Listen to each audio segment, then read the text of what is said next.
Salut à tous. Le confinement a été une période compliquée pour chacun d'entre nous, il fallait trouver de nouvelles façons de nous occuper et c'était pas toujours évident. C'est d'ailleurs ce qui justifie le succès récent des webtoons, les gens ayant épuisé leur quota de lecture se jetant sur des trucs nouveaux et inédits. Pour ma part, je me suis occupé en rattrapant mon retard niveau shonen, notamment en lisant Black Clover. Et quelque chose a fait tilt dans ma tête. Je ne comprenais pas pourquoi je continuais de lire Black Clover alors que je trouvais vraiment ce manga éclaté au sol. Pour ceux qui dorment au fond, Black Clover est sorti en 2015 dans le Weekly Shonen Jump avec un objectif très clair, rattraper One Piece. Et ça c'était pas facile parce qu'entre My Hero Academia, Dr. Stone et Promise Neverland, la concurrence était rude. Personne n'a le même avis sur le manga. C'est le début qui est le meilleur, ça se bonifie avec le temps, c'était compliqué d'avoir un avis de gens avant ma lecture, et c'était assez perturbant de partir sans a priori sur Black Clover. Mais c'est justement ça qui m'a permis d'être assez honnête dans mon ressenti envers le manga. Et franchement, sa lecture m'a été très pénible. Black Clover est le niveau 0 de l'originalité, c'est vraiment le fairy tale des temps modernes. Dans le royaume de Clover, entouré par de nombreux royaumes faisant aussi référence au jeu de cartes, une référence ô combien peu utilisée dans tous les mangas, tout le monde a de la mana en lui.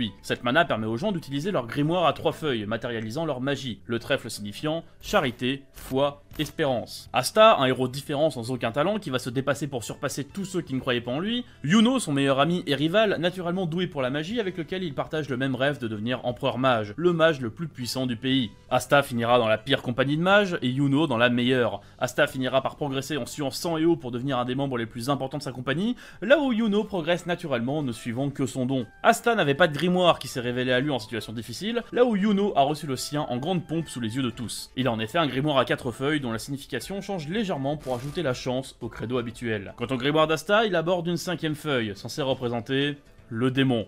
Bon...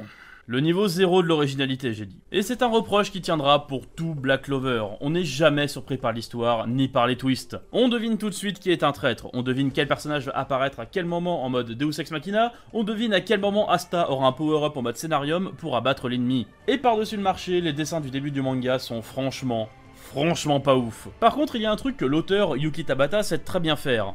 Monter la hype. Si le chara-design des personnages frise le ridicule tant il semble classique, Tabata sait les mettre en valeur. Chaque coup d'éclat est magistralement mis en scène et dessiné, c'est littéralement une carotte qui m'a fait aller jusqu'au dernier chapitre actuel du manga. Plus le manga avance, plus il devient beau, et en même temps, vu le succès du manga, le nombre d'assistants a dû augmenter. Ajoutez ça au progrès naturel que l'auteur fait à force de dessiner, et on arrive enfin à quelque chose d'acceptable. On n'est pas encore au niveau d'Horikoshi sur My Hero Academia, qui est pour moi le meilleur dessinateur de Shonen Jump en termes de technique pure, mais on commence enfin à toucher du doigt quelque chose d'intéressant. Ça ne corrige malheureusement pas un gros défaut de Black Clover, son manque de lisibilité. Combien de fois j'ai dû revenir en arrière pour comprendre quel mouvement faisait quel personnage? Combien de minutes j'ai perdu à déchiffrer des planches alors que j'étais en plein combat épique et nerveux, me sortant ainsi complètement de l'histoire. C'est dur de reprocher ce manque de lisibilité au début du manga, après tout c'est le premier vrai manga à succès de Tabata. Sa première œuvre, Hungry Joker, s'est terminée en 3 tomes, il n'a pas eu le temps de progresser ni de se faire la main. La fin d'Hungry Joker est d'ailleurs identique graphiquement au début de Black Clover. D'ailleurs des personnages d'Hungry Joker sont repris dans Black Clover en termes de design, par exemple les 2 héros partagent des traits physiques communs,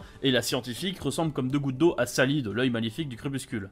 Putain, ce nom de merde quoi. Hungry Joker a les mêmes défauts que son petit frère, une accumulation de clichés. Mais sa lecture m'a été très intéressante, car elle m'a permis de voir Black Clover comme ce qu'elle est pour Yuki Tabata. Ce mec est un pur passionné des shonen neketsu, ça se sent dans la lecture de ces 2 mangas. Il en a consommé des kilos entiers et a intégré les codes du neketsu jusqu'à ce qu'ils soient ancrés dans son code génétique. C'est comme un gamin qui se lance sur YouTube après avoir regardé des vidéos de ses vidéastes favoris pendant des années. Inconsciemment ou non, il reproduit les schémas qu'il a intégrés. Black Clover est un cri du cœur de Tabata, un chant d'amour pour le shonen neketsu. Et si Black Clover doit être bon à un moment, c'est clairement vers ses derniers tomes. Black Clover commence à se libérer du chemin laissé par ses prédécesseurs pour enfin essayer de voler de ses propres ailes. Bon d'accord, Black Clover c'est pas comme My Hero Academia, Promise Neverland ou Dr. Stone. Il n'a pas joué avec les codes du shonen dès le début. Mais il est en bonne voie pour devenir un grand shonen, et je pense qu'il est important de garder un œil sur ce manga pour assister à son point d'orgue qui, je l'espère, sera grandiose.